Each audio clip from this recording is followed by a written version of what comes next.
just the two of us alone. Before we go to the news point for today, I need to call out Ikeja Electric. For the past 2 days now, those of us around Ogba, Okira, which other place now? Agege and Aromire side of Allen, we have not had power supply, and people are questioning the fact that we're on band A, yet we are suffering and smiling. So why am I paying so much for power, for energy, and to enjoy power without interruption is becoming a big deal? You know, the most annoying part of it is when you don't even get any no mail, nothing. No mail, no SMS, nothing. Nobody's telling you anything, and they just allow you to start thinking of. Initially on Sunday when it happened, I thought it was the national. It was just the usual. I thought it was the national grid. God forbid, anyway. But at least sometimes, when these things happen, you should try and communicate. Try and communicate with the affected people in that access, so that we don't start to assume all manner of things. Absolutely, I do agree with Adebinkwe totally. That would have been the essence of customer service. If certain things are wrong, you get in touch with your customers and, of course, explain to them why you've not been able to supply them power. We are paying so much for this power, and that we have every right to enjoy power, if not 24 hours, at least 18 hours. Then, away from power supply, I'll still call out some people in Ogba axis of Lagos State. Some people, I don't know what to call them, animal in human skin. The way and manner at which some people dispose their refuse, for me, is like they are still in the jungle, so to say. Yes, like like you're calling out residents, I'm also calling out PSP. PSP, okay. They have refused to come to cut away our refuse in Ogba access. Please, it's been almost a month. Wow. Yes, it's been almost a month, and if you continue to treat some people this way, you're leaving them no other option but to start and to find means of disposing their refuse. Finding other means to dispose our refuse. Please, we are paid in, at least, especially in that my access, we pay a year ahead. We pay a year ahead. So I don't know why they would not come to cut away our refuse. I don't know if I should call you out or if I should beg you, because you cannot beg them. You are paying. The service is not free. I'm paying, and you're not granting me services I'm paying for. I think what we need to do is we'll get in touch with the leadership of Loma to call the PSP operators within your area to order on the need for them to be very efficient, because when people find it difficult to dispose their refuse, rather, they will find alternative means to do it. Because on Sunday we had to take the pains to start God, we had to start rebagging. When these animals come at night, cats scatter everything. Yes, scatter. We had to start rebagging because it was now blocking the gate. We couldn't open the gate properly, so we had to start rebagging. I can imagine rebagging waste. We're rebagging the waste so that I think it will look nice a bit. All right, we hope the PSP operators will do the needful and, of course, be efficient in their service so that people will not have the justification for dumping their refuse on streets or major roads in that axis of Lagos State. Okay, let's take our news point now. Insecurity, 31 states spend 252 billion naira on security in 6 months. No fewer than 31 states government spent an estimated 252 billion to fight criminality and eliminate insecurity in their respective states in the first 6 months of 2026, with Kogi, Plateau, and Bauchi accounting for the largest share despite the continued killings, kidnappings, and banditry recorded across the country. An analysis of the fiscal performance of each state, utilizing data from first quarter to second quarter budget performance report from January to June 2026, obtained from Open Nigerian States, backed a website that serves as a repository of government budget data on Sunday, showed that Kogi topped with 34.67 billion naira, representing 13.74% of the total expenditure captured in the data. Plateau State followed with 23 billion, representing 9.39%, while Bauchi spent 22.35 billion, representing 88.86%. The state which recorded security-related expenditure include Abia, Adamawa, Anambra, Bayelsa, Benue, Cross River, Delta, Ebonyi, Ekiti, Enugu, Gombe, Imo, Jigawa, Kaduna, Kano, Katsina, Kogi, Kwara, Lagos, Nasarawa, Sokoto State, Taraba, Zamfara, while Akwa Ibom, Edo, Osun, Rivers, and Yobe recorded no expenditure in the listed categories. The figure covers spending on security equipment, homeland security personnel, security votes and operations, ministries of security or special advisors, and security trust funds. It showed that state-level spending rose sharply in the latest data, with a combined expenditure across the state covered increasing by 176 billion or 232.6% from 75 billion in 2025. But based on a year-on comparison of state with available data, the figures you supplied show that 22 states spent approximately 144 billion in 2026 compared with 75.84 billion in 2025. The figures highlight the efforts by subnationals as they deploy resources to complement federal security efforts and respond to threats within their territories. The comparison, however, is based on the 22 states for which 2025 figures were supplied. The latest data contains figures for more states, so the overall comparison is not like that of 36 states in the country. Security votes and related homeland security expenditure climbed from 47 billion to 135 billion in 2026. The National Human Rights Commission said its Human Rights Observatory documented 651 kidnapping incidents and 492 killings between January and March 2026. The security situation remains severe into the second quarter, a report by SAAR obtained stated to the Punch. So it's not news that we actually have the problem of insecurity in Nigeria, and from the figures that we have quoted here, states 31 in number are spending more compared to what they spent in 2025, and we have states like Kogi, Abia, Adamawa, Anambra, Ebonyi, Ekiti, Katsina, Kwara, and Taraba spending more for security this 2026.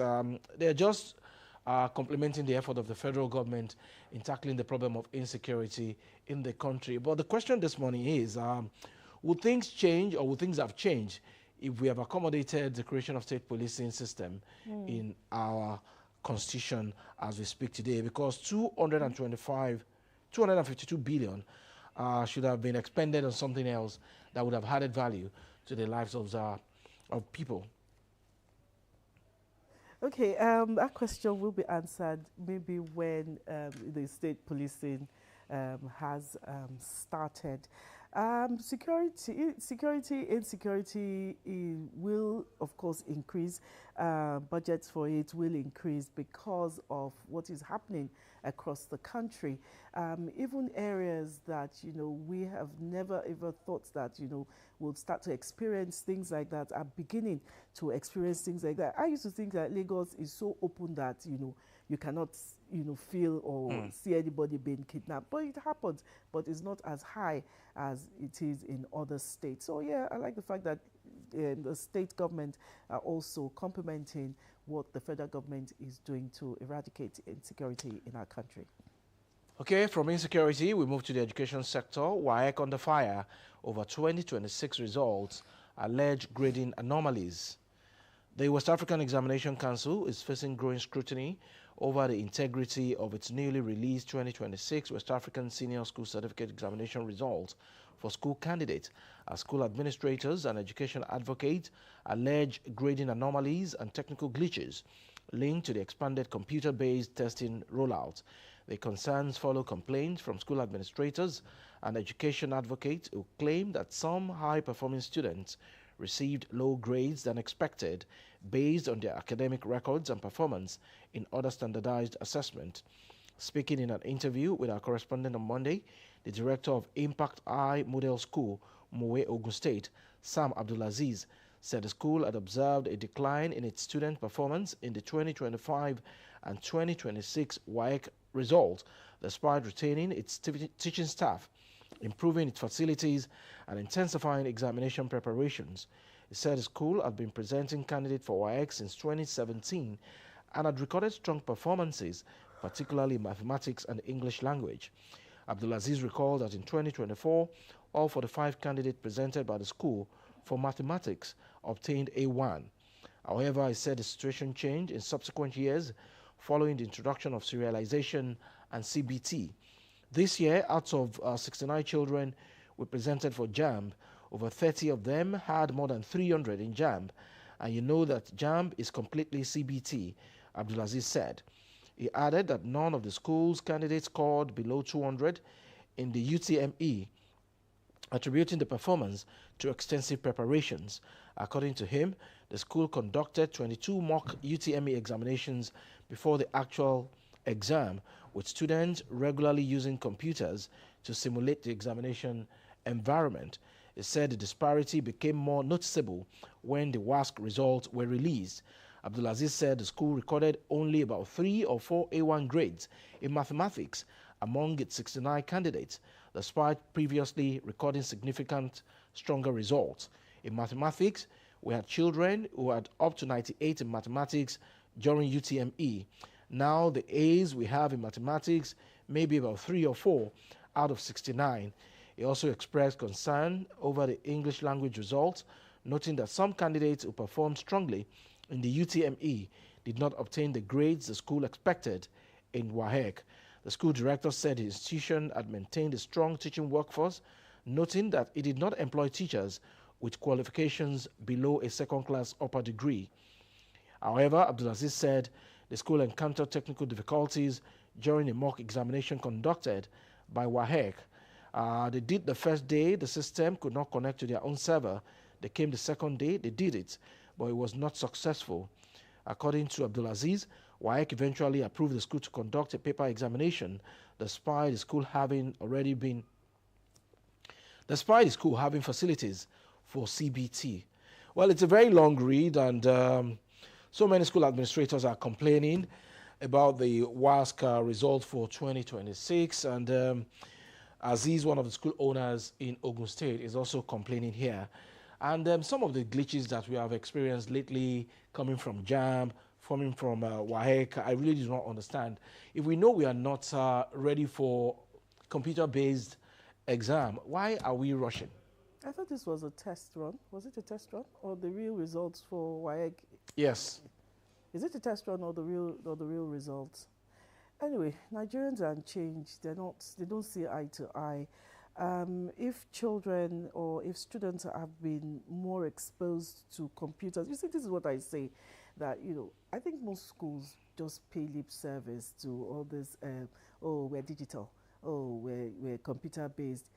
Because if they were, they wouldn't be having so much issues. I'm not exonerating the examination body also. They too should also put proper things in place, because tomorrow now they'll come out to start apologizing like JAMB did the last time that they had to redo the exams. They should also put proper things in place and stop making this children feel bad. I would recall a young girl who failed the JAMB test at that time when there were so many glitches, and she committed suicide, and eventually there was another exam because of the complaints which they later fixed. So WAEC, please fix your glitches. Fix your glitches. If it is paper that you can do for now, if it is paper that you've been doing, doing it is computer paper based. we will use. Yeah.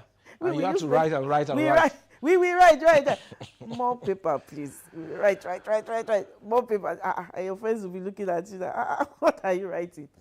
Please, All right. it's still the manual way we can go. Please, let's explore that for now. We hope the West African Examination Council will do the needful and, of course, solve all these issues ahead of 2027 or the November, December.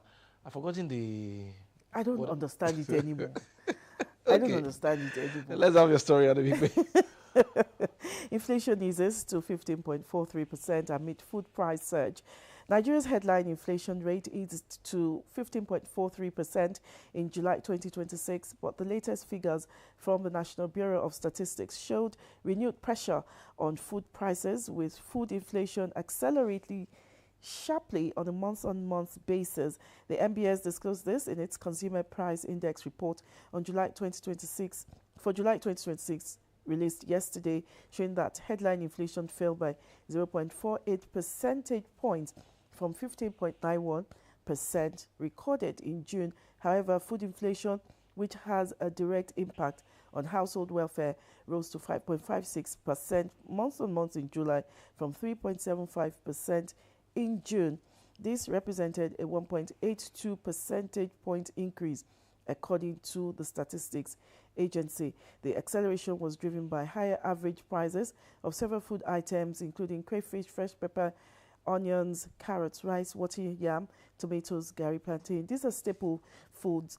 What do I understand from this? Yes, inflation eased, but we can't feel it in our staple foods. Our food prices keep increasing. That is what I understand from all this. But it is still better than what we had In this time 2025. last year. That is my own understanding. So when you go to the market and you say that the prices are still high and they're saying inflation as is, this is the reason. But are things getting cheaper? I don't think so. No. Because I don't go to the market. So how do you eat, Ajibola? I just give my sister-in-law money to go and sort me out. Sorry. just remember that you're a bachelor. Okay, let me let me quickly take the next story. And yes, Lagos gets 208 megawatts boost as federal government upgrades Ijora and Papa substations. The federal government has commissioned upgraded transmission substations at Ijora and Apapa Road in Lagos, adding 208 megawatts of bulk transmission capacity to the national grid. The projects commissioned on Monday by the Minister of Power, Joseph Tegbe, are expected to improve electricity supply to major commercial, industrial and residential areas of Lagos. The upgrade is expected to improve power supply to Ijora, Costain, Oyingbo, Customs and adjoining communities within the franchise area of Eco Electricity Distribution Company. Yes, Abimbola Bello, they'll be enjoying better steady power supply now. Steady power supply now, from what we have read here. And I just hope IKDC. So those in Ijora, Oyingbo, then Surulere side. Okay, but then I want Adebimpe to be very objective this morning. Between Tegbe and Adelabu, can you feel the difference now? Yes. You can feel the difference? I can feel. Which is better? Pardon my brother. Pardon him. All right, Pardon him. those are the news points for today. Let's go to the X platform now and see what is trending. Osun State is still trending. Yes. Yes, after the August 15th gubernatorial election. And some people play politics of bitterness in this part of the world. And I really do not understand what members of the APC in Osun State are saying, that they will take their time before they will congratulate the winner of that particular election. And this particular statement was credited to an APC chieftain in Osun State, who was the DG of Oyebamiji's campaign group, Oluwole Oke, to be precise, stating that Adeleke did not receive the highest valid votes despite his 511 tally over APC candidates Bola Oyebanji, who scored 444,815 votes. The party is reviewing records and plans to announce its next steps soon, while Adeleke's supporters celebrated in Osun State yesterday. You are not INEC. You are not the one saddled with the responsibility of declaring the winner of that particular election. The presiding officer for that election, who is the vice chancellor of Federal University of Oyo-Ekiti, had declared the incumbent governor, Ademola Jackson Adeleke, as the winner. Why are you complaining? I don't even understand the English he spoke. If you know you are not satisfied with the result of the election, then go to court. He said, we believe he did not score the highest valid votes. How did he come about that? 511,000. How did he come about and that? 67 to 400. At least 1 + 1 is it no longer 2? I don't And he's saying understand. that we will not be under any pressure to reach out to congrat- Governor Adeleke. We believe he did not score the highest valid vote. We are studying the record. Which record are you studying, Mr. Okay? I beg. Mr. President, Mr. President already has congratulated the winner. congratulated him. I don't know what. Rauf Aregbesola already congratulated the winner. And a couple of other politicians in Osun State. Why are you playing politics of bad belly? You have lost this election. Just take it hook, line, and sinker. It's as simple as that. And go back to then the if you are drawing not board pleased, go to court. Against 4 years. They should go to court. Yeah, and Yeah, that's go it. to They should court. go to court. Then if court says otherwise, then if your candidate is declared the winner, so be it. But for now, Adeleke has been declared the winner of that election. 444 is higher than And he's busy celebrating. 511. Look at me. Look at Ajibola. I'm not there. Oh. Yes. 1 + 1 is 2. That was what they taught us in school. All right, we'll take a quick break right now on the conversation. When we come back, we'll be looking at the economy, precisely the growing debt profile of our dear country, Nigeria, and our over-independence on loans. We kept borrowing all the time, and people are questioning what the government is actually doing with some of these borrowings by the federal government. That will be the conversation after this break.